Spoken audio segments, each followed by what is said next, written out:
Hello. For this video, we're going to be looking at classroom management. This is such an important topic to help your classes run smoothly, and I hope you'll also find that it's an interesting one. Let's start by defining our terms. So what do we mean by classroom management?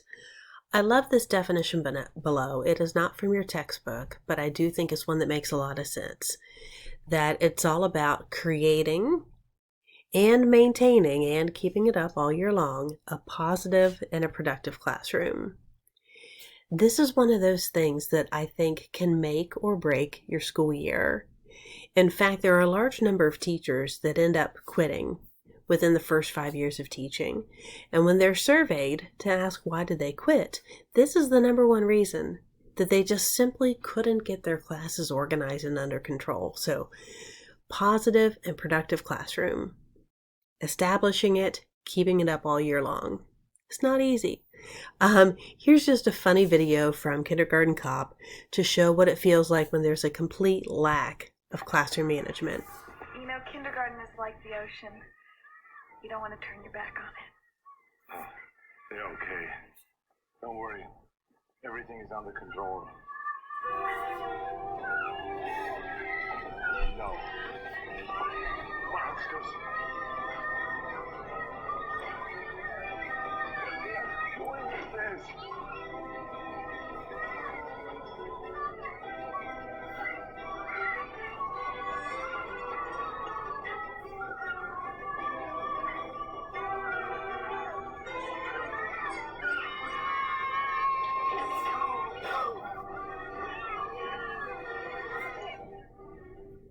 Aren't you going to break it up? No, 2 more days of this, and you'll quit.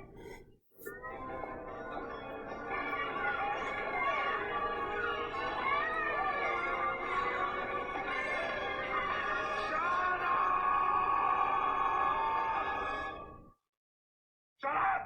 Shut up! Shut up!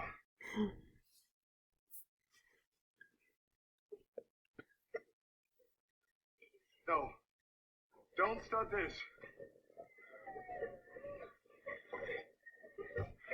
Oh no.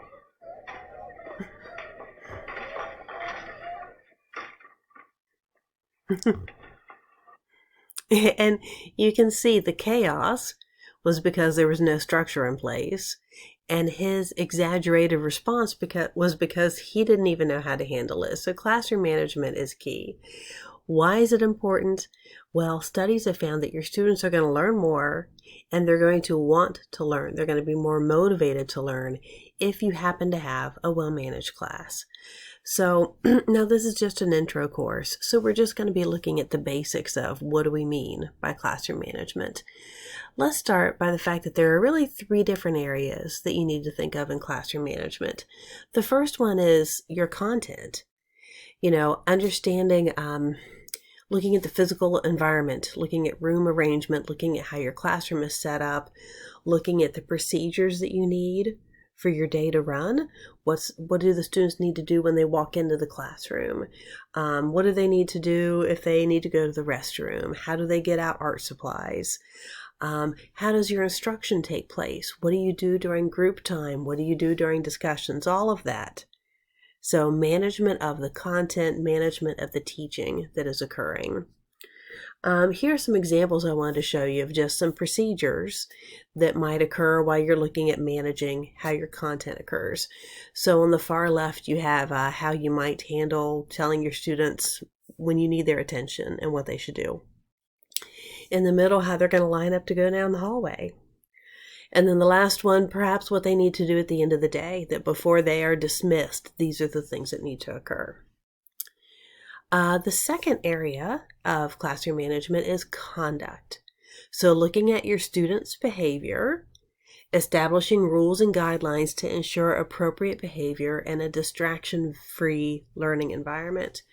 This is obviously essential, but also really quite a large challenge for many teachers. And, for instance, you'll want to establish class rules. I think this set of rules over here is a nice generic list that covers the majority of things that you'd want to look at in your classroom. But you also need to be mindful that students at different grade levels need different kinds of rules. So there are developmental considerations as well. So elementary students, your younger students, you need to focus more on social skills, so how they interact with one another and the type of behavior you want to see out of them, because they are still young. They are still learning some of those essential things like sitting in their seat and keeping their hands to themselves and keeping quiet while others are talking and so on. But if you plan on working with older students, you're going to need to think about bigger concepts, like, for instance, focusing on what do they need to do to be a self-regulated learner, to take control of their actions, to be engaged in the classroom, to be respectful, and so on. Also, when you're thinking about rules, there are some basics like avoid the use of negatives. So rather than focus on what you don't want them to do, like saying, don't talk out in class, don't be rude, don't do this, don't do that. Focus on what you want them to do. Not only is that more positive, but it just sets a better tone for the class. Your rules should be general in nature. They shouldn't be too specific. They should cover a variety of different circumstances. You only need a few of them, depending on the age of the students, depending on the setup of the class. You can see down below, that's only 3 rules, and it covers a lot of different things. And you might want to consider getting student input on your rules. What do they think would be good rules? How do they feel about the rules you came up with? Before we talk about student input, I did want to show you this cartoon over here on the side from Far Side.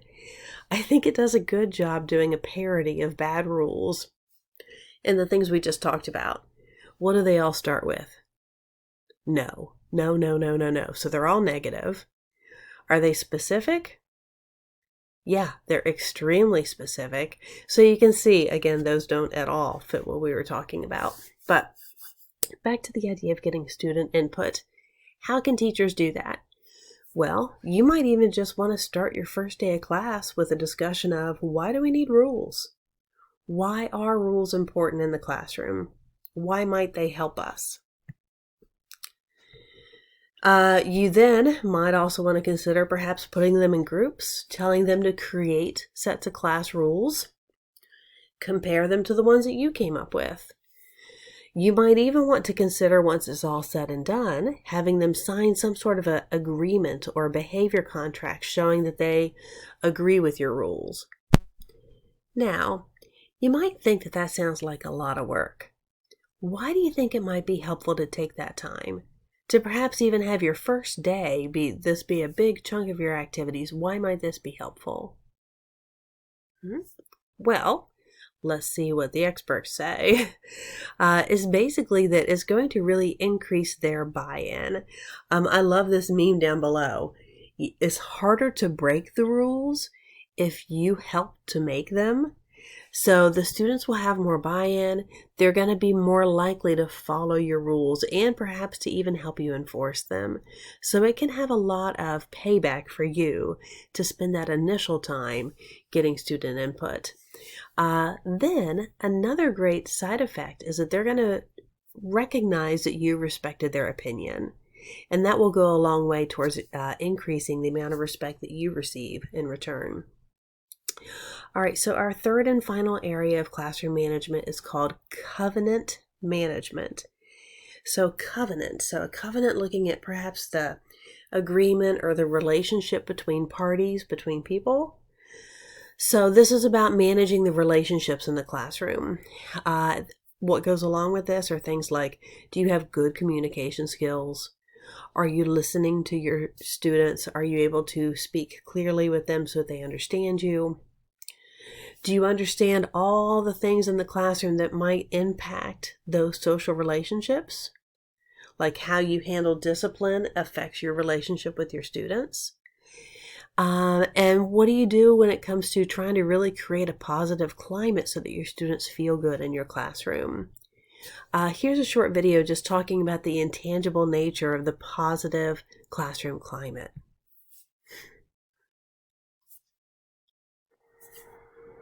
But what about the intangible aspect of a classroom, like how children feel as they're learning? As the teacher, you are the leader in the classroom, and it is up to you to set a positive climate for learning where you create a community of learners. Though every classroom has a different culture, there are some things you can do to create a positive classroom climate where students will learn the best. And we'll be looking at that, but we will be focusing on the idea of relationships, both between you and your students and the students with one another. So first I thought I'd ask the question, what are some characteristics of teachers that can facilitate good relationships? So what can teachers do? Any thoughts? Well, let's take a look and see. I think first and foremost is to get to know your students. What are they interested in? What do they like? What are their personalities? How do they learn? What sports are they in? What's going on with their home life? The more you know about your students, the better relationship you can forge with them. In the world of online learning, this is something that has become quite difficult to do in comparison to the classroom. I do love this example here, though. This teacher checking in with everyone, doing this temperature check to see how things are going.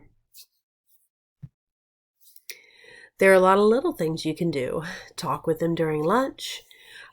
Show up at their sporting events at the school, give them feedback on how they're doing, listen to them, and I love the one that's circled there, greet them at the door.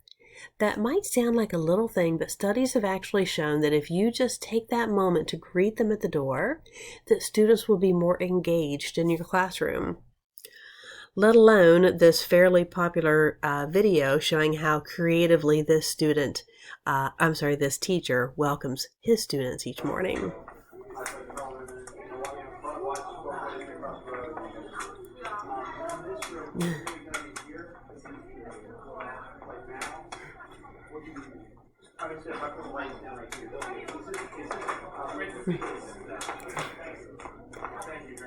I think you can see the amount of effort he has really put into taking this individual time with each student and also recognizing those that don't really want to do it, like the one girl that just wanted to salute. So showing a lot of respect for his students as well as getting to know them. Giving your students responsibilities, giving them choices, asking them what their opinions are about things. This helps your students to be heard and to feel respected. That can go a long way towards building a good relationship between the teacher and the students. So again, this is all about hearing them, giving them some responsibilities and some choices. And using things like acquaintance activities to get them to know one another, because you also want them to build a sense of community. So what can you do to get them to know one another?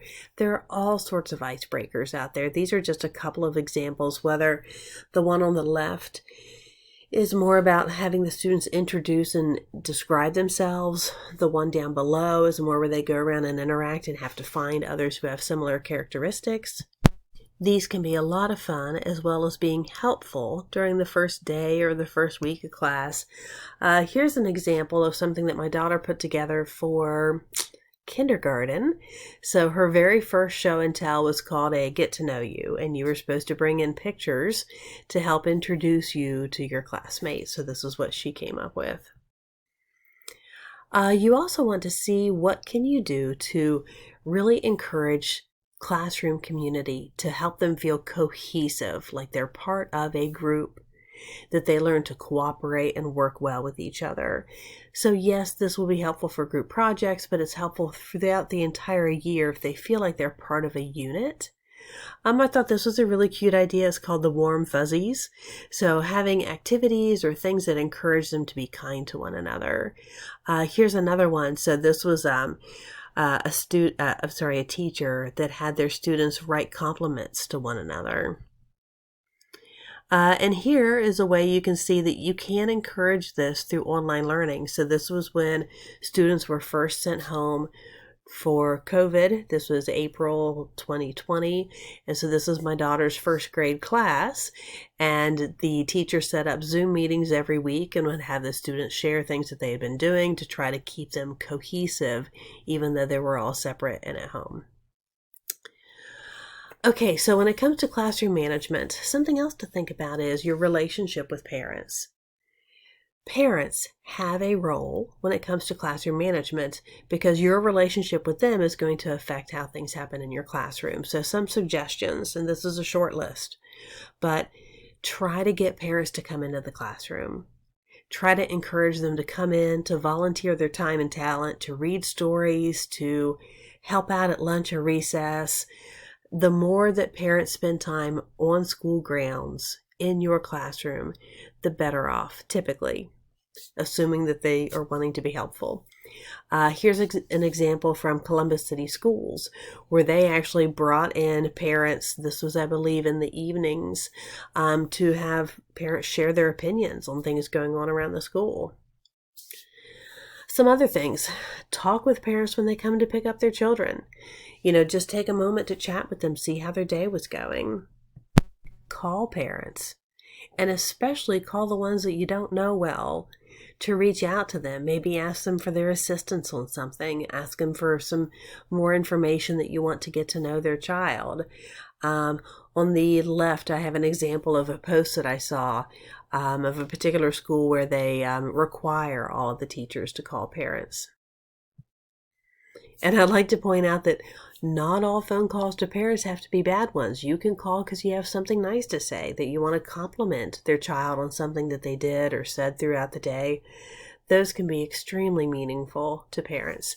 And then over there on the left, there are all sorts of great examples you can find of easy ways to promote communication with parents. So some other suggestions: give parents your phone number or email. Now, obviously, they're going to have your email address. That is a given. Phone number, though, is something you might want to think about. So I agree with Austin Powers down there. I created that meme. I, too, like to live dangerously. I know from personal experience when I've given my cell phone out to OU students, I've received texts at 6:30 a.m., at 12:30 at night. So really consider whether or not you want to give out that information, and if you do, perhaps set limits on what times you're available. So when talking about classroom management, I also want to talk about something that I'm calling the paradox of classroom management. This was in the textbook, and I thought it was quite interesting. The idea that a lot of what we're talking about in classroom management are things that occur on a spectrum, and we're asking you to try to do both, which is very hard.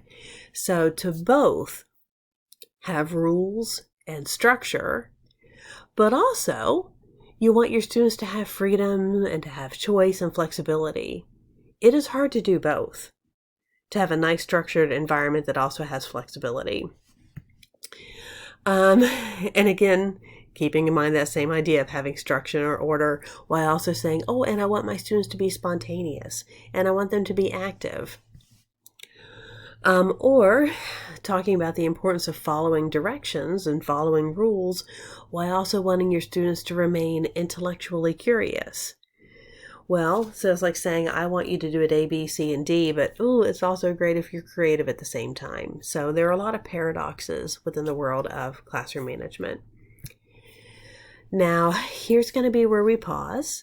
So this is everything for the first part of our classroom management chapter.